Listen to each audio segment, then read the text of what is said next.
বেশ সুন্দর। তামা তুমি রাখতে পারো?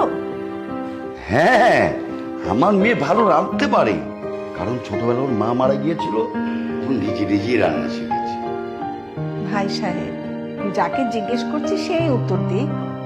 ও আচ্ছা, জি জি, আমি আল্লাহর রহমতে সব রান্না করতে পারি। আচ্ছা আচ্ছা। আচ্ছা আপু, আপনি কি নাচতে পারেন, গান গাইতে পারেন? জি না ভাইয়া, আমি আসলে নাচ করতে পারি না।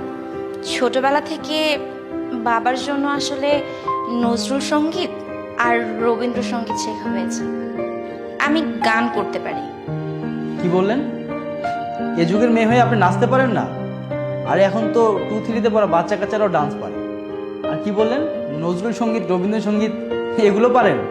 এগুলো কি এই যুগে চলে নাকি বলুন তো? আহা, যৌথ, একটু থাম তো। মা, তুমি ভিতরে যাও।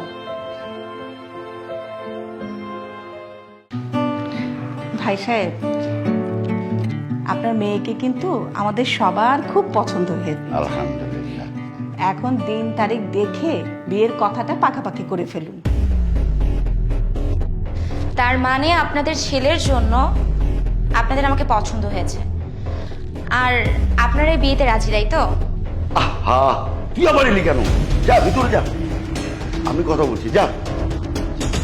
কেন বাবা, তোমার মেয়েকে দেখার সময় তারা তো মাথার চুল থেকে পায়ের নখ পর্যন্ত খুব ভালোভাবে পরখ করে দেখেছে।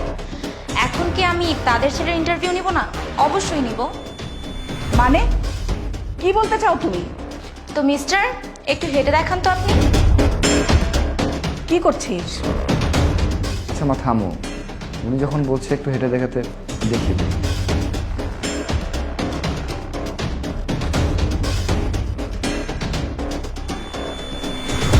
বাবা, ছেলে তো দেখছি ভালোই হাঁটতে পারে। বসেন বসেন। তো মিস্টার, আপনার মাথায় দেখছি ভালোই চুল আছে। চুলগুলো কি রিয়েল নাকি আজকাল তো বুঝেন? ও আচ্ছা, সব থেকে ইম্পর্টেন্ট কথা যেটা বলতে ভুলেই গিয়েছিলাম, আপনি রান্না করতে পারেন তো? আশ্চর্য, ও কেন রান্না পারবে? ও কি রান্না করবে নাকি? না, বুঝলাম না কিছু। অবশ্যই বলতে হবে ভাইয়া, কারণ সংসারটা তো আমি করব, আমরা করব। তাই আগে থেকে সব কিছু ঠিক করে নেওয়া ভালো না? একটা বছর যায় 365 দিনে, 365 দিনের 365 দিনে তো আমি আর রান্না করতে পারবো না। কিছু কিছু দিন তো ব্যতিক্রমও হতে পারে, আমি অসুস্থ থাকতে পারি। তখন তো আর নিশ্চয়ই বাইরে থেকে অস্বাস্থ্যকর খাবার এনে খাওয়া যাবে না। রান্নাটা তো তখন আপনার বন্ধুকেই করতে হবে। এই মেয়ে তো ভারী বেয়াদব, অসম্ভব।